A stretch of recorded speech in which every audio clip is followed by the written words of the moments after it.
Qué alegría estar acá. De verdad que mientras estábamos cantando, me recordaba algo que me pasó hace poquito. ¿Alguno de ustedes, como yo, tiene el ministerio de destrozar sus lentes? ¿Que le duran poco los lentes? Yo tengo ese ministerio. O sea, hace 2 años, cuando empezó la pandemia, me metí en una página italiana y no sé qué, que me midió los lentes virtualmente. Duré como 3 meses esperándolos.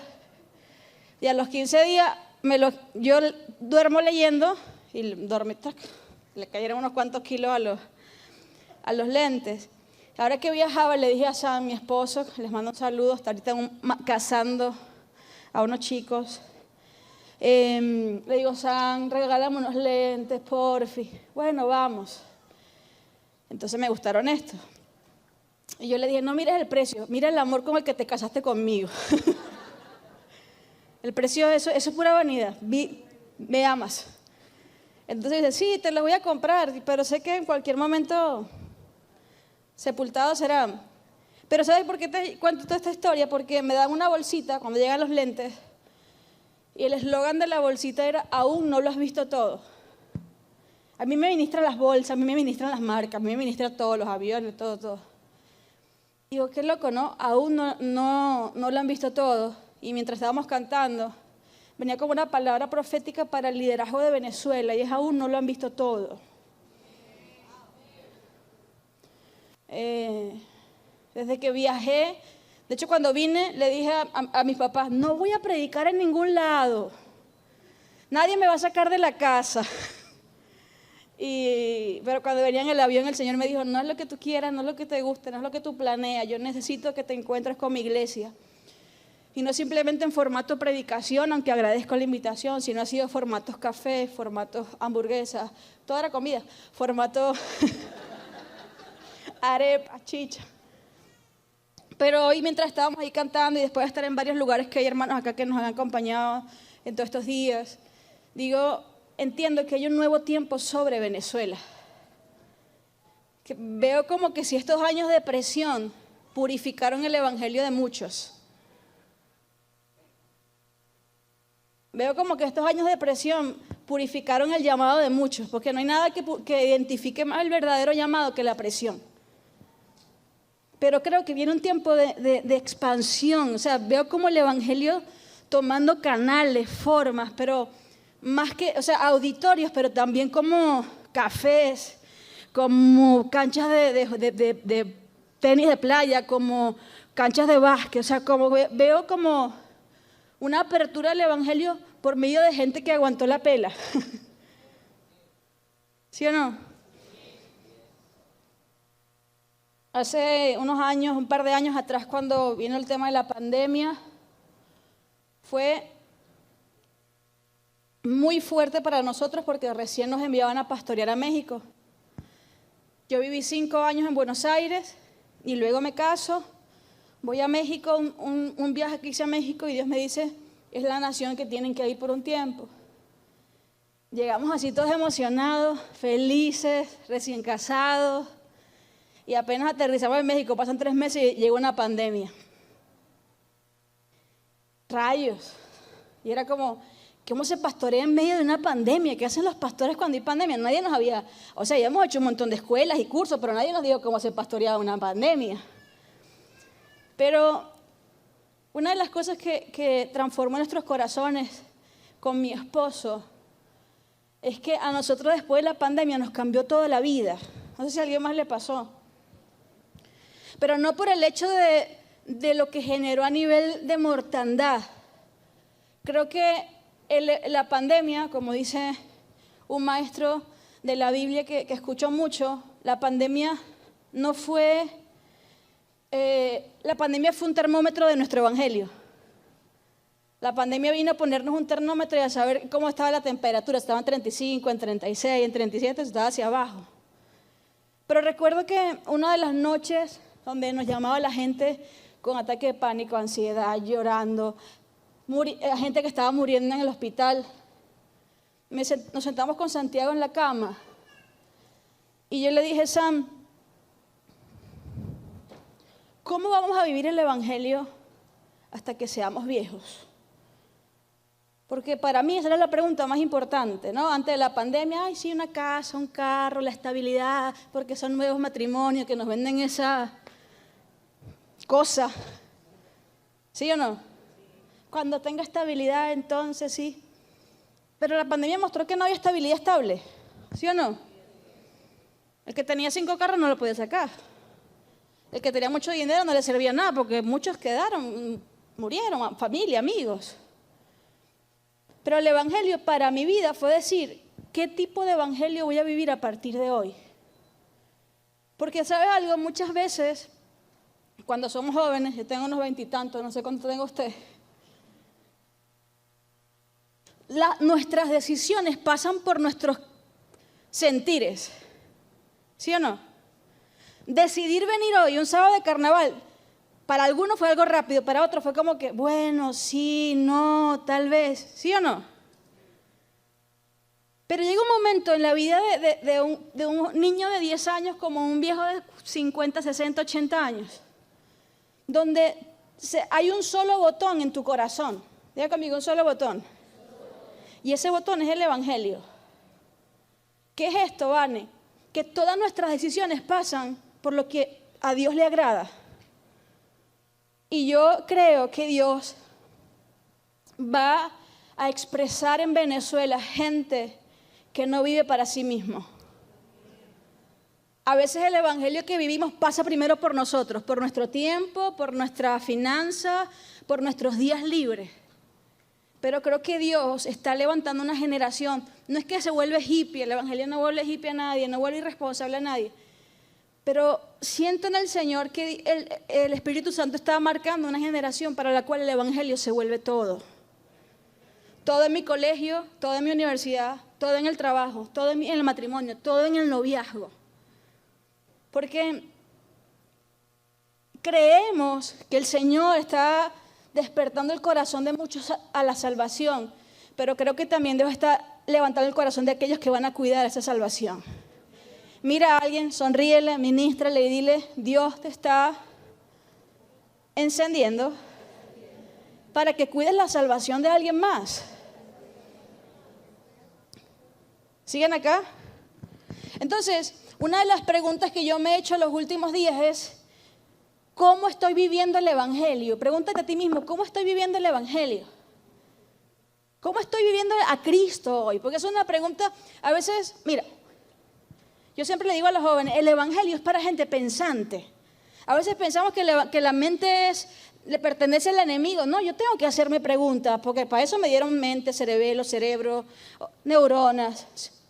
Y una de las cosas que yo me pregunté ayer es, ¿cómo estoy viviendo el evangelio? Porque el evangelio es una vida, no es mi religión. El evangelio no es que yo no soy de tal religión, yo soy cristiano. No. El evangelio es una vida que se te mete adentro y empieza a transformarla por medio de la obra de la cruz. Ahora, a mí me gusta hacerle preguntas al Espíritu Santo. ¿Cuántos acá le hacen preguntas al Espíritu Santo?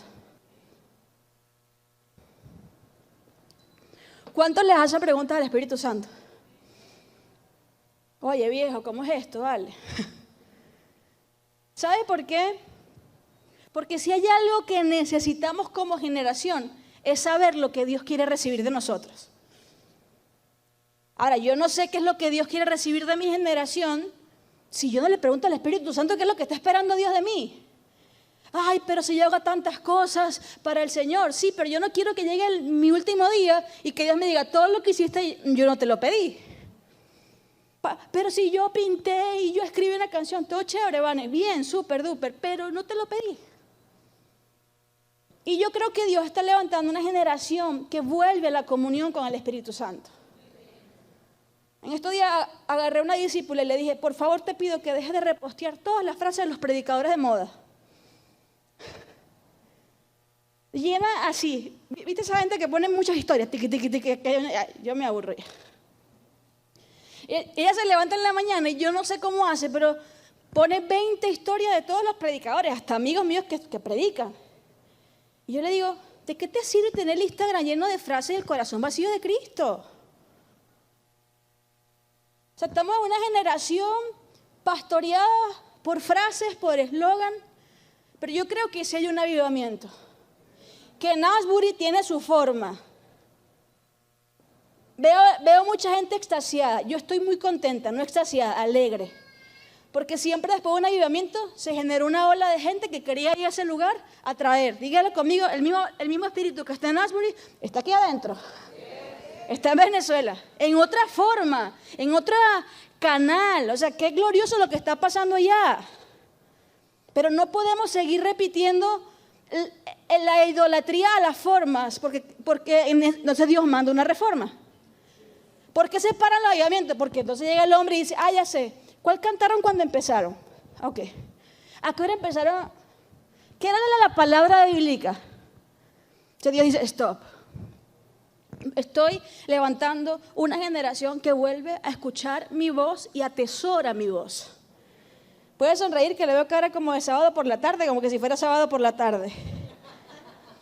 No hay nada peor que una generación que no logra entender lo que Dios está pidiendo. Ay, pastora, pero yo voy al culto. ¡Qué bueno! Pero qué bien le hacemos al evangelio. ¿Cuántos hay acá? 100 jóvenes, 200 jóvenes reunidos en un auditorio. Que juntos podamos escuchar a Dios y responderle a Dios en nuestros días. Mire a alguien y dígale así, pero con cara de pastor alemán. No hay nada peor en una generación que no logre entender el deseo de Dios para sus días. Ahora, y Vicky y Elvesio, me tomé la palabra reforma bastante en serio. Cuando leemos Hebreos 11, los héroes de la fe. ¿Sabe qué es Hebreos 11? No es un museo de gente que amó más a Dios que usted. Hebreos 11 está lleno de gente que logró entender para su generación lo que Dios le pidió. A uno le pidió que se entregara, al otro le pidió que conquistara, al otro le pidió una ofrenda a su hijo, al otro le pidió un barco. Porque cuando una generación aprende a adorar, Dios recibe lo que Él desea. Por eso es que adoración es más que cantar. Diga conmigo, es más que cantar. Vane, ¿qué es adoración? ¿Se lo digo o no se lo digo? ¿Sí o no? Adoración es la acción que ocurre en el corazón de una persona que logra entender lo que Dios le está pidiendo. En algún momento tendrá forma de Isaac, pero en otro momento tuvo forma de frasco de alabastro y en otro momento tuvo forma de cruz. Ahora, adoración es un secreto en el corazón de Dios. ¿Cuántos quieren escuchar el secreto del corazón de Dios? Adoración es algo que Dios se guarda en su corazón, pero que cuando yo estoy en comunión con el Espíritu Santo, me dice, Vane, corre, anda donde fulano de tal, llévale a un mercado. Adoración. Vane, corre, anda donde Pedrito Pérez, ora por su salud. Adoración. Y hoy necesitamos migrar, saltar, huir de pensar que adoramos cuando hacemos cosas, aunque las incluye. Pero somos verdaderos adoradores cuando verdaderamente podemos escuchar lo que el corazón de Dios está demandando, pidiendo. ¿Y sabe qué me preocupa? Que somos una generación altamente distraída. O usted no pelea con la distracción cada segundo de su vida. Estamos en la reunión y parece, yo siempre uso este chiste, pero esta generación nunca me entiende el chiste que yo he hecho. ¿Cuántos nacieron del 89 para abajo? Ay, qué miedo. Ay, qué viejo, ya nací del 90 para arriba. Había una comiquita que se llamaba Charlie Brown. ¿Sí? ¿Quién sí sabe? ¿Se acuerda que cuando Charlie Brown estaba en la clase, él escuchaba a la maestra así, guau, guau, guau, guau, guau, guau, guau, guau? Porque él estaba en su supermundo. ¿Sabes qué? El mundo, el diablo, las tinieblas no se van a aparecer ahora a decir, yo voy contra ustedes porque se congregaron un sábado. Él te deja congregar, diga tu vecino, Él te deja congregar. Él te deja servir. Él te deja traer la ofrenda. Lo que no te deja es tener la mente atenta. Y una generación que pierde la atención, pierde la adoración. Por más que cantemos, yo te adoro, te adoro, te adoro 150 veces. Porque adoración es algo que está en su corazón y yo tengo que estar atento. Abraham, ¿qué pasó? Tu hijo, el que más ama. Jesús, ¿quién irá? Heme aquí, envíame a mí. Daniel. Pero hoy tenemos una generación a la cual debemos repetirle una y otra vez el verdadero evangelio. Una generación al cual tenemos que decirle que cuando el evangelio entra a tu corazón va a transformarte, quieras o no. Pero es una buena noticia, sonríe, que le veo así como cara de regañado. Ya ponga su mano en el corazón y diga, el evangelio va a transformarme. Mira, si usted está aquí sentado y usted dice, Señor, quiero que me uses, Él va a decir, yo lo tomo, pero voy a transformarte. O sea, estamos en medio de una generación que es atacada no con un tenedor grande, es atacada con una virtualidad adictiva. Hoy le ofrendamos 8 horas a TikTok y no leemos la Biblia. Porque no creas que tú pasas 5 horas en las redes, tú le ofrendas tu tiempo al sistema. Tiempo en la Biblia no lo ofrenda. ¿Sí o no? Pastora, pero están mal las redes. No, me encantan a mí, las superuso. Pero yo tengo que definir por la misión que tengo de qué debo alimentarme. La misión, me encanta a mí la vida de los atletas. Le hablo a otra gente, obviamente no soy yo, alguien que es atleta. ¿Alguien tiene un amigo atleta o alguien es atleta acá? El amigo de un amigo. Pero me encanta ver la radicalidad con la que un atleta vive su vida. Brother, no puedo dormirme. Las críticas que le hacían a Leo Messi. ¿Alguien se acuerda de las críticas que le hacían a Leo Messi? ¿Quién? ¿Cuál? ¿Qué críticas le hacían a Leo Messi? No te permito eso porque mi esposo es argentino, así que no fue eso que lo ayudaban los árbitros. Que el tipo no participaba de las rumbas nocturnas que se lanzaban los amigos.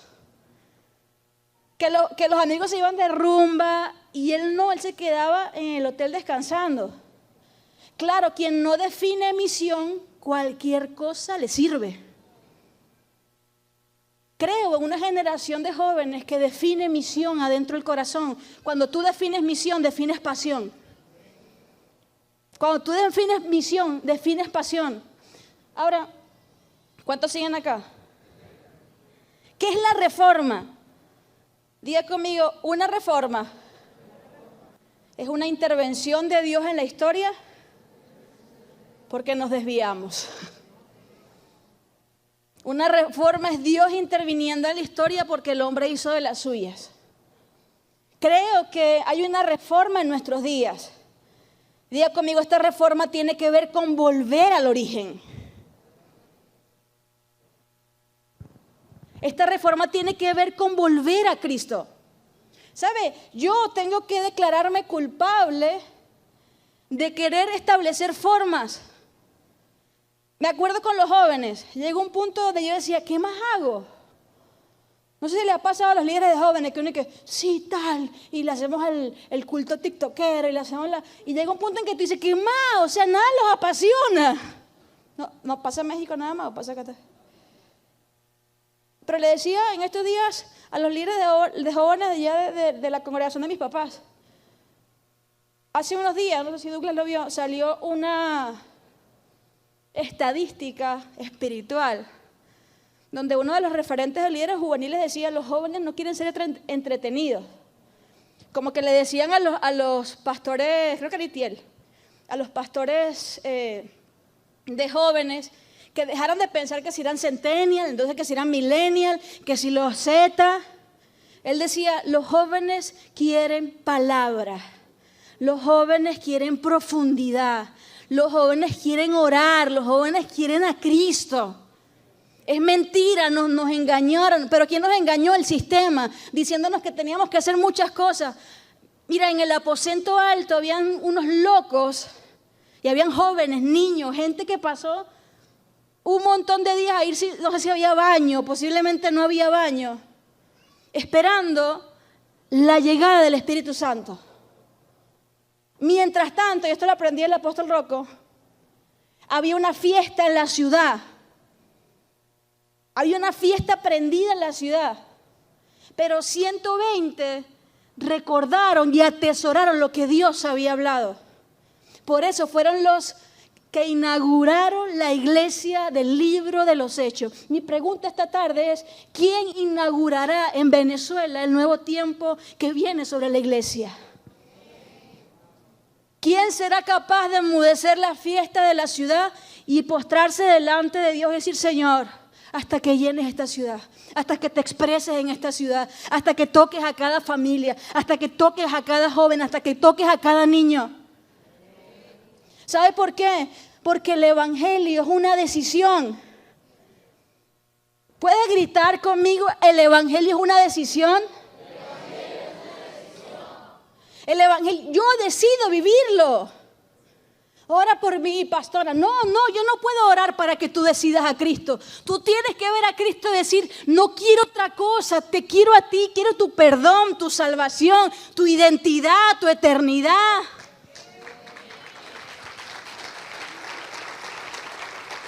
Mira, me gusta mucho hablar con jóvenes, pero con jóvenes que me desafían. Yo le decía a Santiago, me encantaría invertir, porque hubo gente que invirtió en el llamado de Dios. Pero a mí me gustaría invertir en un loco que me diga, pastora, voy a hacer reuniones en la cafetería, te lo pago. Pastora, ¿sabes qué? Quiero ir a la biblioteca, lo hago. Porque el evangelio necesita ser visto por gente común y corriente, blanco, negro, gordo, flaco, chino, japonés, italiano. Hay sed en esta nación por Cristo. Puede mirar a alguien y decirle, hay sed en esta nación por el Cristo que tú tienes adentro. Mira, quiero leerte algunos versículos, pero quiero leerte este versículo que a mí siempre me parte la cabeza. Es el Salmo 14:2. 14:2. No sé qué versión, les debo la versión. Dice, Dios desde el cielo mira a hombres y a mujeres. Él busca a alguien inteligente que lo reconozca como Dios. Jehová miró desde los cielos sobre los hijos de los hombres para ver qué. Para ver si había algún entendido que en sus días buscara a Dios. ¿Puedo decirte la versión que te conté detrás o no? ¿O no puedo decirles de aquí? ¿Sí? Yo leí una versión esta mañana en inglés que decía así. Pero antes que yo se lo diga, no me voy a ofender. No es contra mí y no está hablando de mí. La versión en inglés decía, Dios miró desde el cielo, no, Dios sacó su cabeza desde el cielo mirando si había alguien que no estuviera en estupidez y que estuviera buscándole.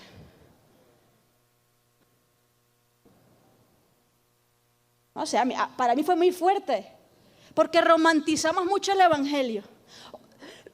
Hoy siento ir, hoy no siento ir, hoy quiero orar, mañana el enemigo no me deja orar.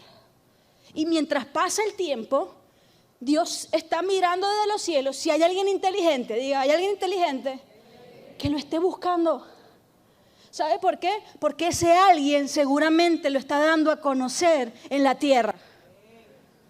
Puede mirar a su vecino y decirle, están hablando de ti. ¿Sabes algo?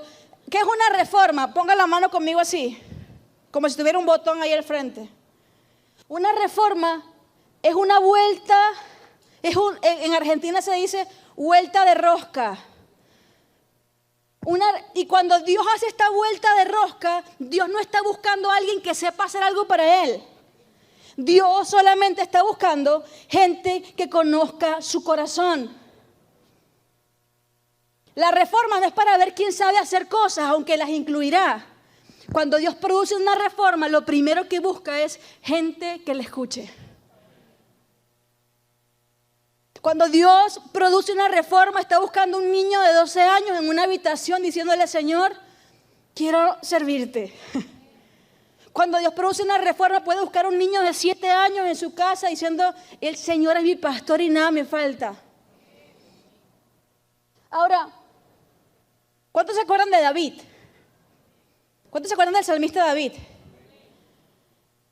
Me encanta la vida de David, porque, diga conmigo, Dios no lo enseñó a cómo ser rey. Él no estaba en el redil y diciéndole, bueno, protocolos de una mesa. La copa no va de este lado, David. La copa va del... No, o sea, Dios no le interesaba a alguien que supiera ser rey, sino que conociera al rey. Y hoy creo que Dios está produciendo lo mismo en su iglesia. Una generación que ame, que conozca el corazón del rey, que ame su voluntad y entregue voluntariamente su vida por sus planes. ¿Cuántos aman al rey? Rey, muéstrame tu corazón, que arde. Señor, ¿cuál es tu voluntad? Toma mi vida. Yo creo que están enojados conmigo, están muy calladitos. En el redil, David aprendió a amar lo que su padre amaba. En ninguna parte de la Biblia dice que a David le dijeron que matara osos y leones.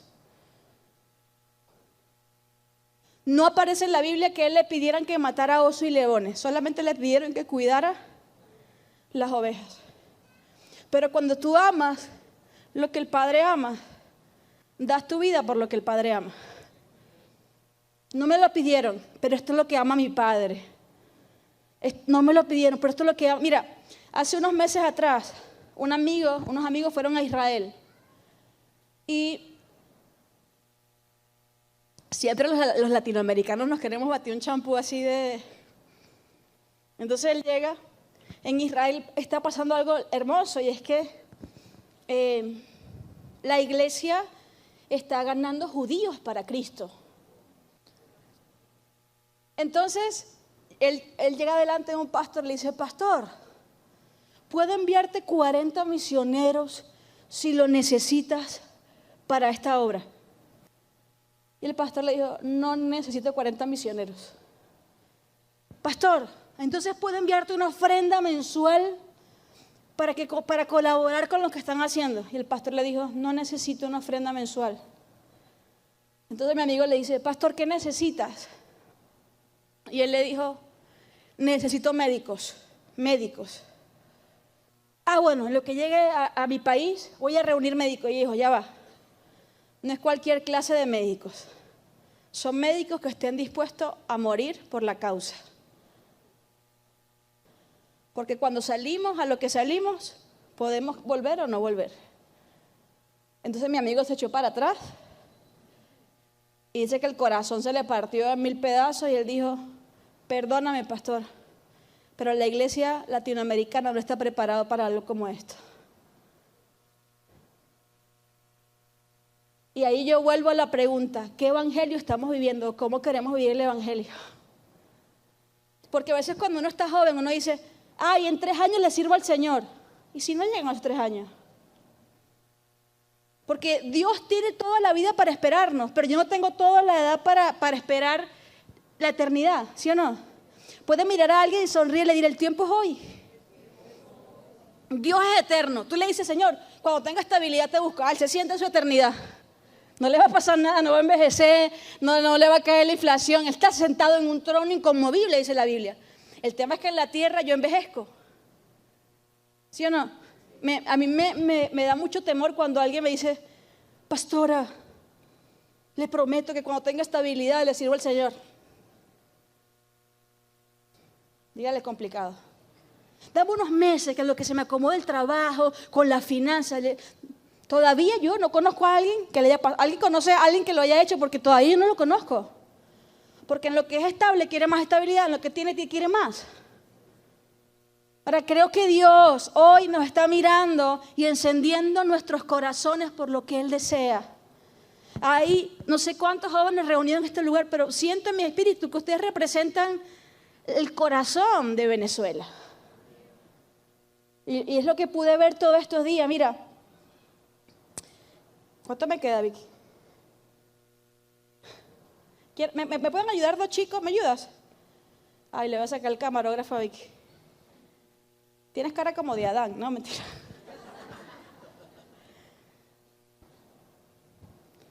¿Qué pasó en la historia? Diga conmigo, ¿qué pasó en la historia? Mira, Dios no tenía otra expectativa de Adán. Adán, quiero que hagas cosas para mí. Adán, quiero. No.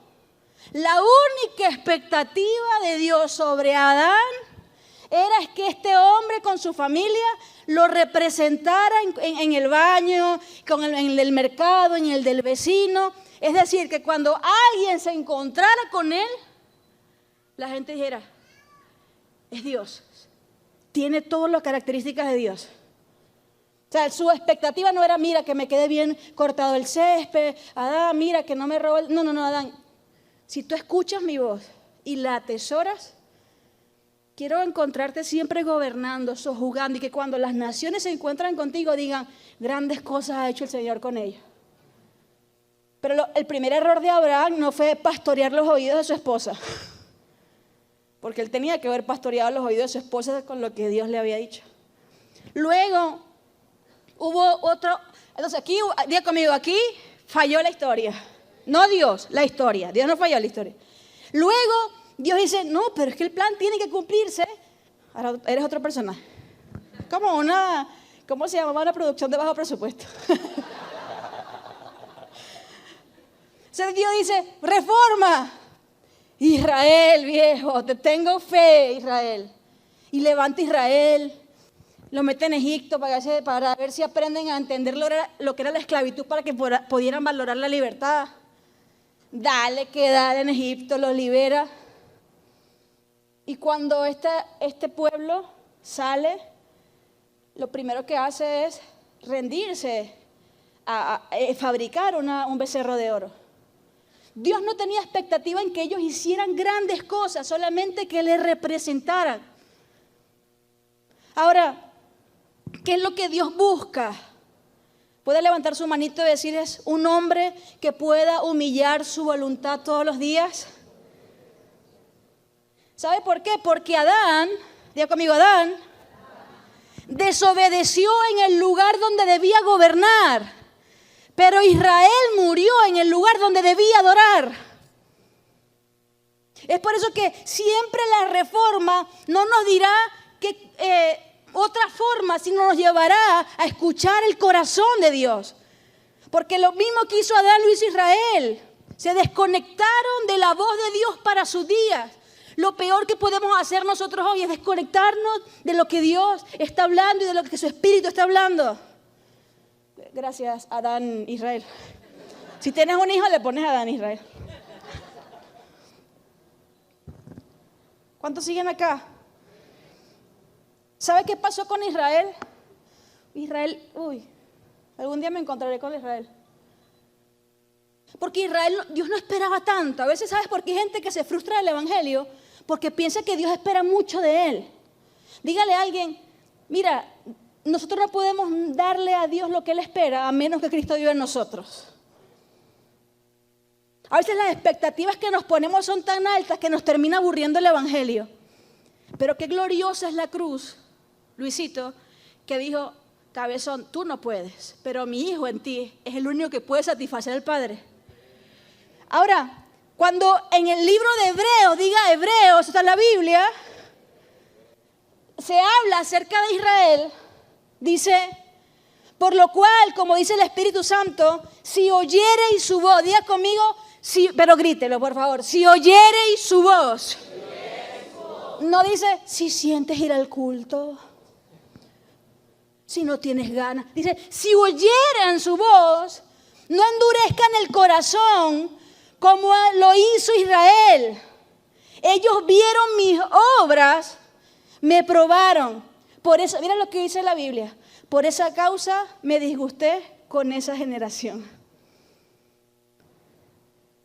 Y cuando la chica oraba, estabas orando, decía, Señor, que seamos una generación que pueda ver y que pueda escuchar. ¿Sabe? Dios, la Biblia no dice, no, es que a Dios le molestó que a Israel levantara un becerro. A Dios le enojó que no escucharan su voz. ¿Puede levantar su manita y decir, Señor, no queremos perder tu voz? No me imagino despertar un día en la mañana sin la voz de Dios. ¿Alguna vez te imaginaste perder la voz de Dios? Es lo único que a mí me da miedo. Y los aviones. Pero qué loco sería despertar una mañana y no tener su voz. Qué loco fue cuando la historia se quedó Dios 400 años en silencio. Yo profetizo esta tarde que no perderemos su voz. Que si estás sentado en este lugar, sea que estés entendiendo un montón o quizá dice, ¿qué es eso? No vamos a perder su voz. ¿Sabes por qué? Porque Dios pasará revista por Venezuela y encontrará una generación que atesoró su voz y vivió para responder a todo lo que Él deseaba de sus días. Mira a alguien, muévelo. Si está durmiendo, muévelo más fuerte. Y dile, declaro que no vivirás para el desperdicio, sino que toda tu vida estará llena de propósito y llegarás ancianito viviendo para Él, expresándole a Él. Yo creo eso, gente, yo creo eso. Lo que se pagó por nosotros fue demasiado. Lo que se pagó en esa cruz fue demasiado grande. Regáleme 5 minutos y imagínense que el piloto dice, señores pasajeros, en ese momento empezamos el descenso. Siempre que el piloto dice eso, faltan 20 minutos. No es que yo estudié aviación, sino que mis nervios me llevaron a estudiar todo lo que dice un piloto y qué significa. De hecho, ayer me reuní con un piloto y yo le pregunté, ¿y cuando pasa esto? ¿Y cuando suena esto? ¿Y cuando el ala se baja? ¿Y cuando el ala se sube?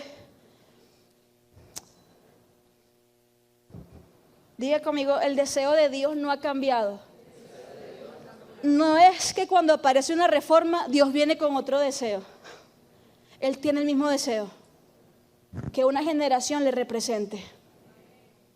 Cuando el Señor aparece en la historia con algún movimiento, con alguna agitación, ay, la pandemia, Cristo viene, no sé qué, Cristo viene.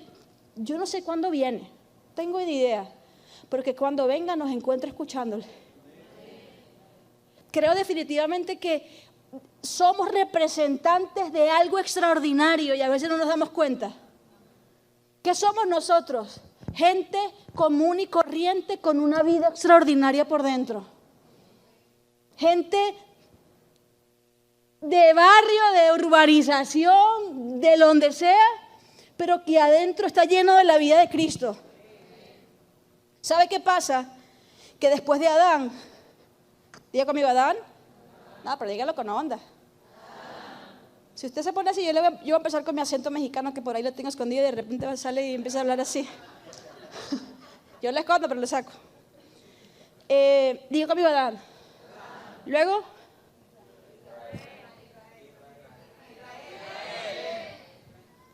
Luego, Cristo. Y él dijo,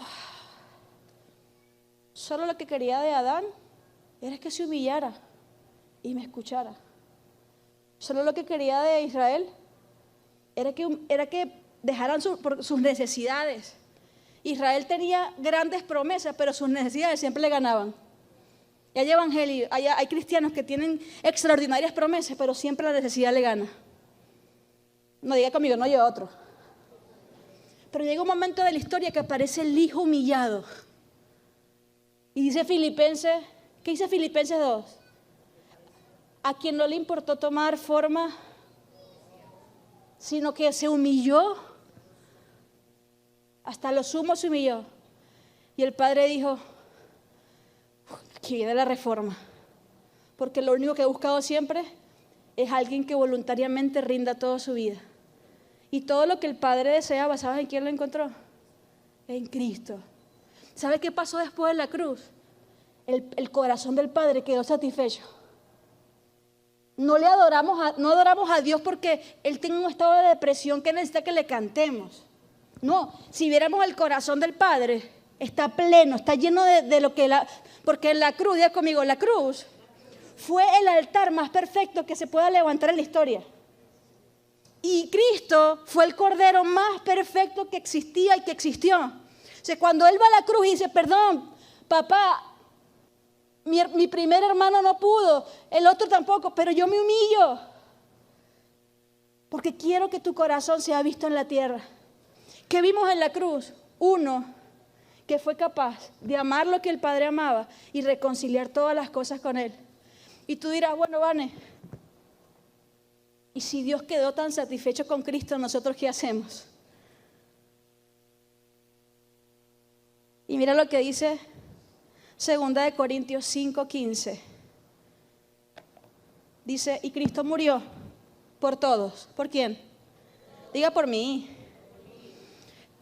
Para que los que viven ya no vivan para sí mismos, sino para el que murió y resucitó.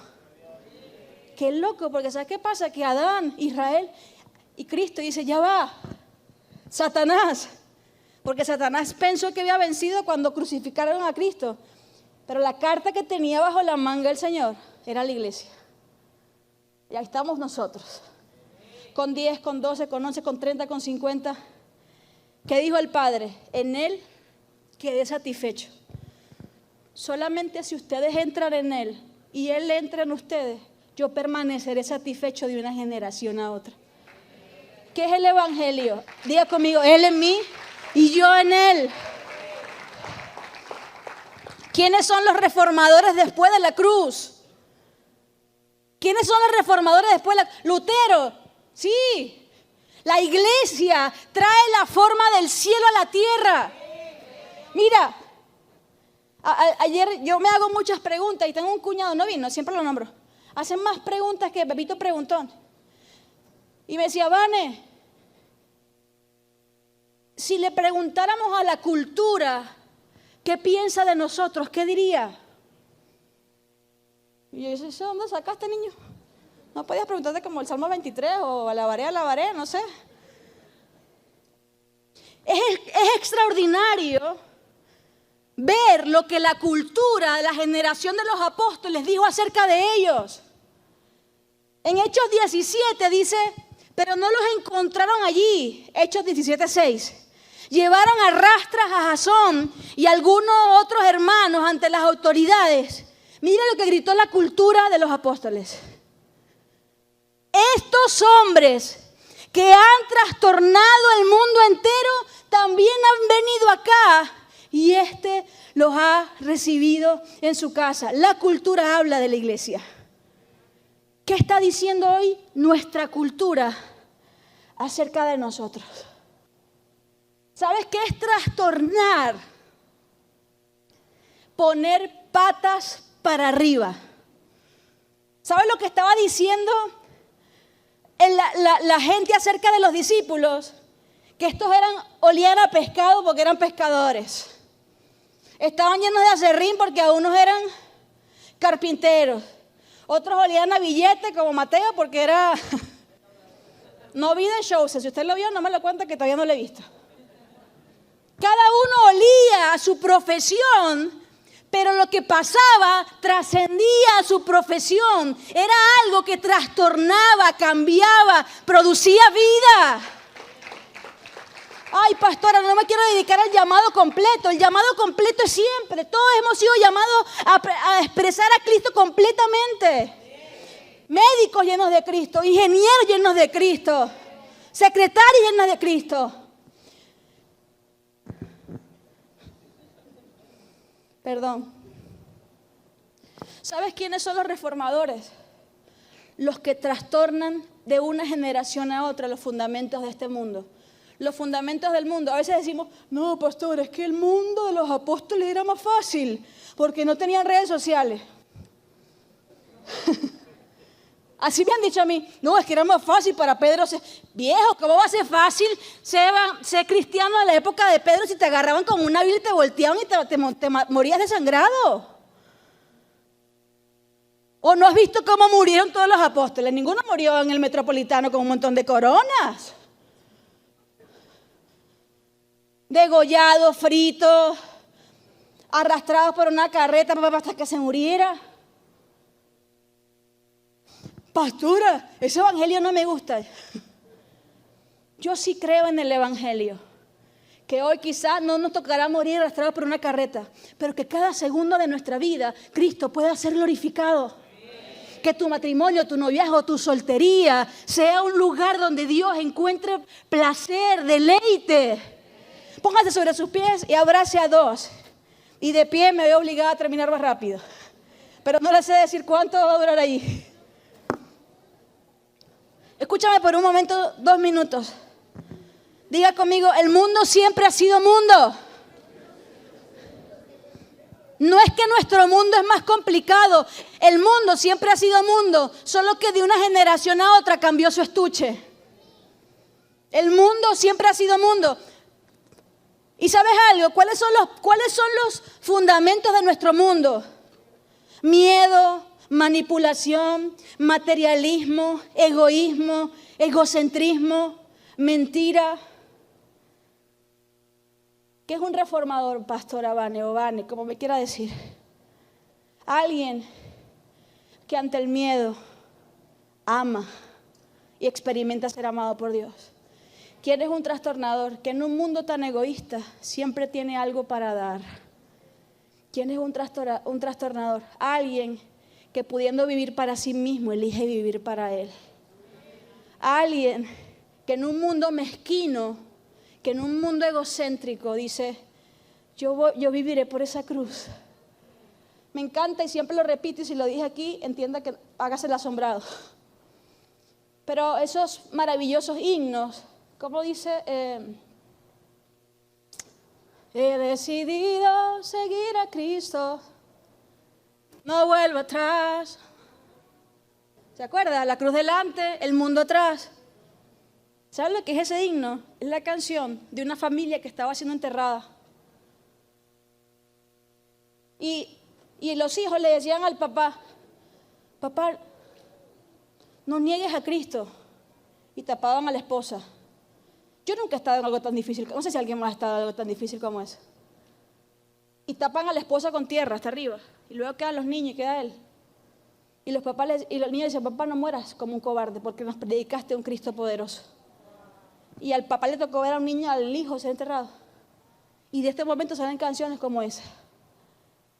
Yo creo en una generación, Vicky, líderes juveniles, que no nos hará perder el tiempo. Gente imperfecta, que está luchando con el pecado, pero que al encontrarse en Cristo, vivirá verdaderamente libre para hacer la voluntad de Dios.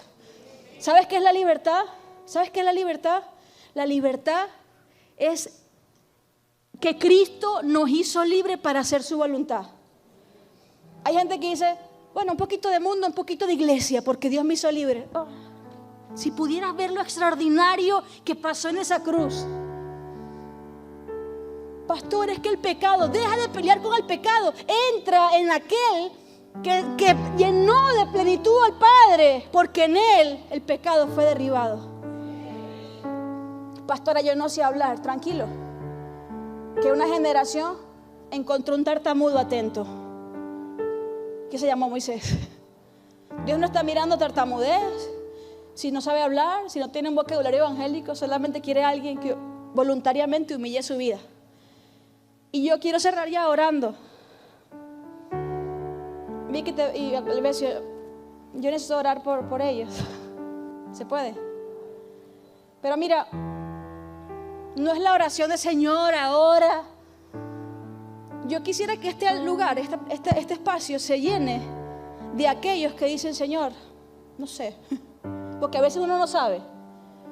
Pero yo quiero que cuando ya se ponga esa última pala de tierra sobre mi vida, tú hayas dicho, todo lo que deseé contigo lo hiciste.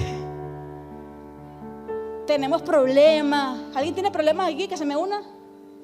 Tenemos luchas. Pero sobre toda lucha y sobre todo problema está un Cristo resucitado. Y esta tarde yo no quisiera como empujarte a hacer algo que tú no sientes adentro. Pero si en tu corazón está ese deseo de decir, Señor, aquí estoy. Quiero reformar, quiero trastornar. Quiero amar donde nadie ama, perdonar donde nadie perdona, dar donde nadie da. Quiero regar donde la tierra se secó. Quiero llorar donde las lágrimas se detuvieron por la dureza de los corazones, porque Israel estuvo 40 años dándole vuelta a su pobre corazón, a su corazón endurecido. Si hoy quieres decirle al Espíritu Santo, quiero ser de los que trastornan en mi generación, yo te invito a que pasemos al frente. Vamos a pasar al frente y lo que vamos a hacer es una oración corporativa. Señor, quiero marcar mis días. Si dice, bueno, yo no quiero hacerlo, tranquilo, toma tu asiento. Pero si pasas al frente, dile, Espíritu Santo, no tengo idea ni de cómo es, pero yo veo el amor del Padre hoy invitándonos a algo más profundo. Veo el amor del Padre invitándonos a profundidad.